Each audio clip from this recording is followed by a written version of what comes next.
Let's talk motorcycle maintenance.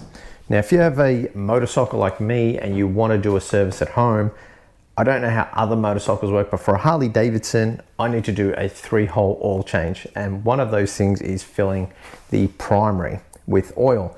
Now, to do that, you need to stand the bike up. Now, I've only had this bike for 5 months and I need some way of holding it up without getting help from anyone, because most of the time, either they don't want to help or there's no one around to do it.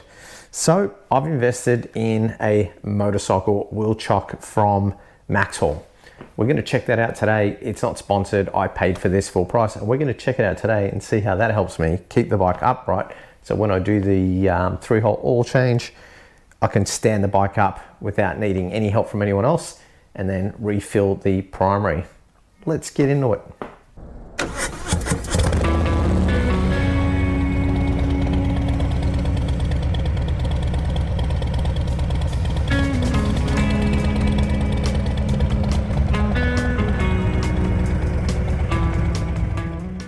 Hello and welcome back to the channel. If this is your first time here, my name's Rob, and this channel is all about me and my journey with my pretty new to me 2019 Harley Davidson Heritage and my experiences with getting back into riding after a 30-year hiatus.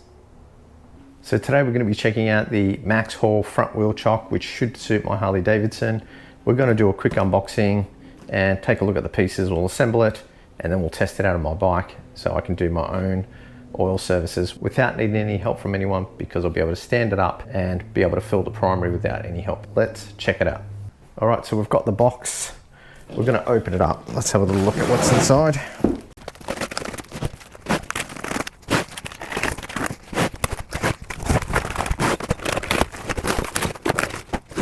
All right, so let's take a little look at what it looks like. It's actually quite well done.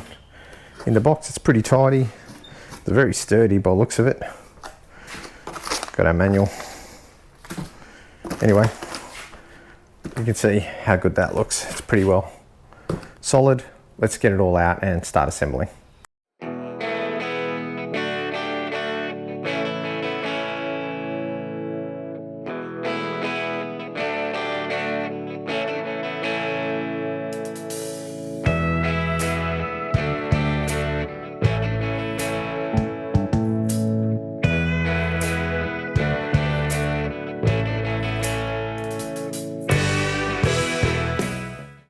So here are all the pieces. You've got the main frame here.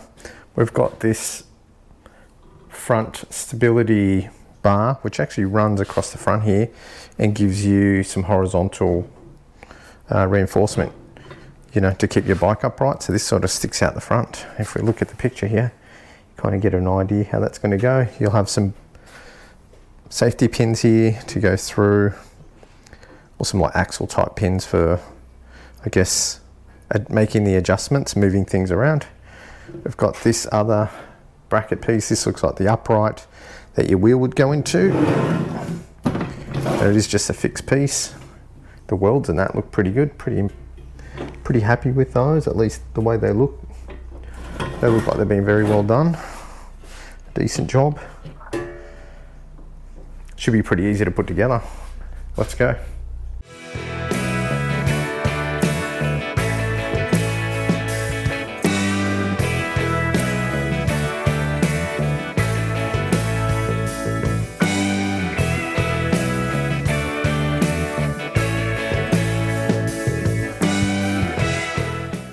Okay, so we have that assembled. I've got that on the ground. We can give it a go with the bike. Let's have a little quick look at what it looks like assembled on the ground. Okay, so here we have it all assembled. It's actually quite sturdy. It doesn't rock, doesn't really move.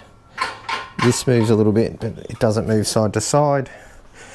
When your wheel comes up, this will roll. I've already checked the height of that as well against my Heritage, because I had some concerns of that hitting the bottom of the fender, but I don't think it will. If it does, it's going to make a fool out of me. Let's see what it looks like when the bike's rolling up on it.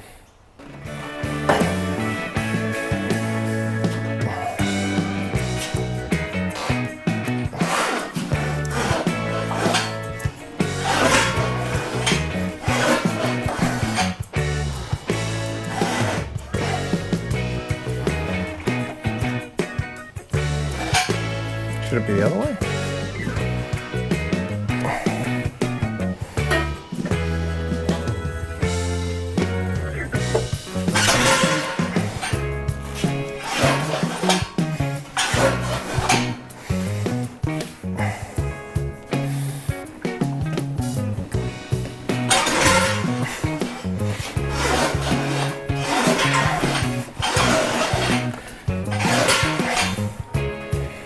Well, that ain't gonna fucking fly, is it?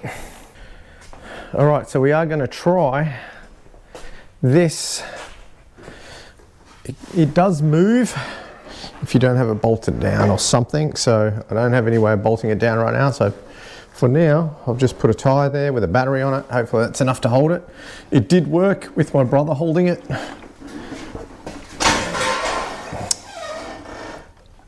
Excuse me.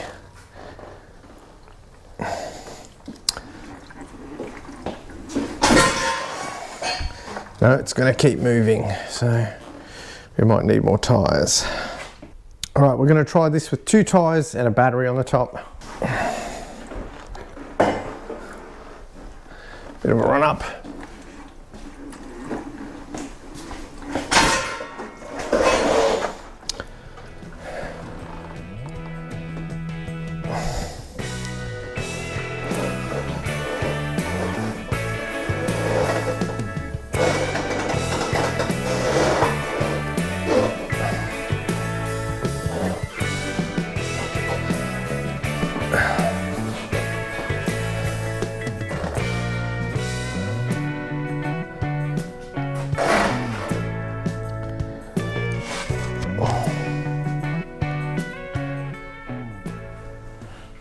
There we go, it did go in and it is sitting upright.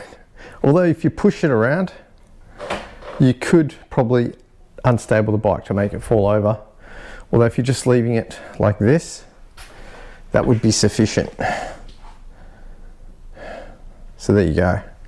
You'd need something to ground it a bit. Like, I did think about getting some concrete anchor inserts so I can temporarily bolt it to the floor and then just put the bolts back in. Take this away because I'm not going to be using this all the time. But, you know, if you've got something that you can at least give yourself a chance to stop this thing moving forward, yeah, you can see the bike sitting upright, which is fine. Although I do still feel a bit nervous. I do have some straps. I bought some tie downs. So you could actually strap, you know, put some straps on here and lock the bike down to here just to at least keep it upright. That's probably something I would do. Let's try and take it off and see if it's easier that way.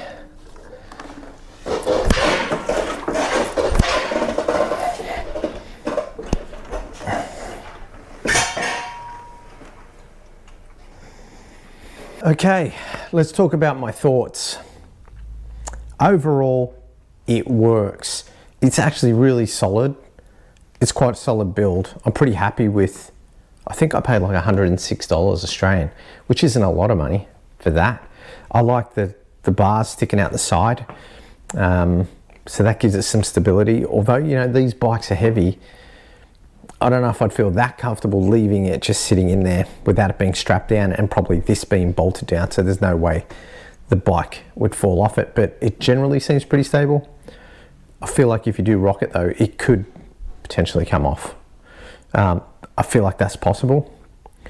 It is kind of difficult to get it on there without it sliding forwards. As you see, I use some tires, something to stop it moving forward, or you would need to bolt it down. But otherwise, it does what it's designed to do. I think I'm happy with it. So, you know, I don't know if everyone's going to love it. Like, you just got to take those things into consideration. But I think it's going to suit what I want. You can easily, you know, break it down and sort of make it look quite small so you can store it in your garage somewhere. That's not a problem. So yeah, I'd give it a thumbs up. I know there was other brands that had it. I went for this one because it is an American company, but it is made in China. But I thought, you know, I do know other companies who look like they've got the exact same thing. Now, I don't know if they've licensed it or not, but I thought I would go with whoever had it first, and I think these guys might have had it first. So that's why I chose that. All right, everyone, if you've got this far, I really appreciate you watching. If you like this kind of thing, give it a like and subscribe. Now I've got this, I'm going to do my first oil change, 3-hole oil change on the bike. Stick around for that one, and we'll see you on the next video. Cheers.